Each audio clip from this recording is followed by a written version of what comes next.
केंद्र की मोदी सरकार देश के उद्योगपतियों पर मेहरबान है। मोदी सरकार यूं ही अडानी अंबानी की सरकार नहीं कहलाती है, इसके पीछे मजबूत तथ्य भी हैं। तमाम रिपोर्ट्स और सर्वे इस बात की गवाही देते हैं कि देश की एक दो जानी मानी कंपनी का कारोबार साल 2014 के बाद खूब फल फूल रहा है। कोरोना काल में भी इन कंपनियों के मालिक ने रिकॉर्ड तोड़ मुनाफा कमाया है। अब भाजपा सरकार अपने चहेते उद्योगपतियों पर एक बार फिर मेहरबान होती दिखाई दे रही है। इस बार यूपी में योगी सरकार की महत्वाकांक्षी परियोजना गंगा एक्सप्रेसवे के करोड़ों का टेंडर अडानी ग्रुप को मिला है। अडानी ग्रुप के अलावा एसआरबी को भी महत्वाकांक्षी प्रोजेक्ट गंगा एक्सप्रेसवे का निर्माण कार्य सौंपा गया। मजे की बात यह है कि इस कंपनी के मालिक केंद्र सरकार में परिवहन मंत्री नितिन गडकरी के चहेते हैं और दोनों की जोड़ी पहले भी भ्रष्टाचार के आरोप में विवादों में रह चुकी है। बता दें, यह एक्सप्रेसवे देश का सबसे लंबा एक्सप्रेसवे बताया जा रहा है। जानकारी के मुताबिक इसका शिलान्यास प्रधानमंत्री मोदी और सीएम योगी इसी साल दिसंबर के अंत तक कर सकते हैं। वहीं इन सब के साथ अब विपक्ष ने केंद्र की मोदी और प्रदेश की योगी सरकार पर हमला बोला है। समाजवादी पार्टी का कहना है कि यह सरकार पूंजीपतियों की सरकार है। जितने सारे एक्सप्रेसवे बन रहे हैं वो यूपीडा के थ्रू बन रहे हैं और यूपीडा जो संस्थान है उसके बारे में अगर आप अध्ययन करेंगे तो माननीय अखिलेश यादव जी के दूरदर्शी दृष्टिकोण की वो देन है उत्तर प्रदेश में। और जो भी एक्सप्रेसवे बन रहे हैं, जो ज़मीनों का अधिग्रहण हो रहा है, अगर एक्सप्रेसवे पे आप सवाल करेंगे तो अभी NH56 जो बनारस से सुल्तानपुर होते हुए लखनऊ तक का एक्सप्रेसवे, उसमें भी बहुत सारे किसानों के ज़मीन के अधिग्रहण के मूल्य नहीं दिए गए हैं और हाई कोर्ट में मुकदमे चल रहे हैं। तो अभी ज़मीनों का ही अधिग्रहण गंगा एक्सप्रेसवे पे 50% नहीं हो पाया है, जबकि रूल ये है कि आप किसी एक्सप्रेसवे पे बिड तब करेंगे जब 80% कम से कम आप जमीनों का अधिग्रहण कर लेंगे।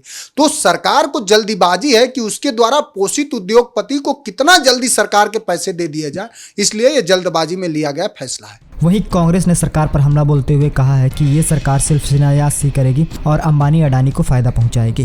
देखिए, इसमें कुछ भी नया नहीं है।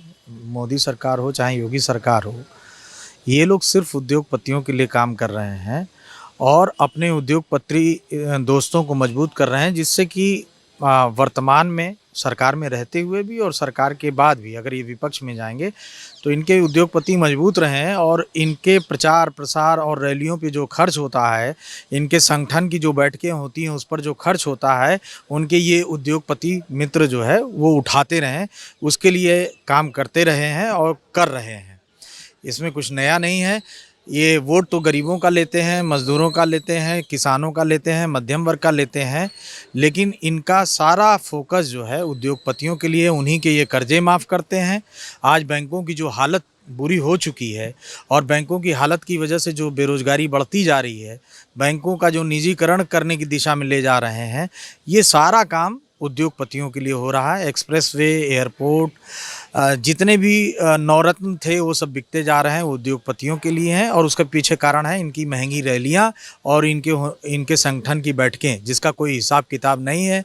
पीएम केयर फंड के नाम पे पैसा बटोरा, पीएम रिलीफ फंड रहते हुए भी, जो कि असंवैधानिक था।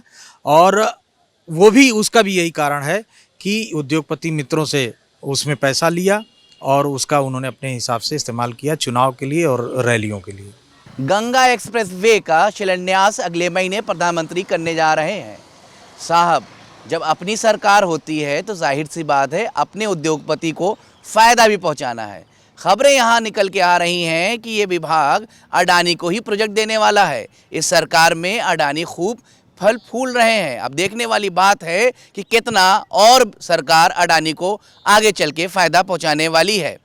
कैमरा पर्सन सूर्या के साथ रज़ा अब्बास, लखनऊ, द यूपी खबर।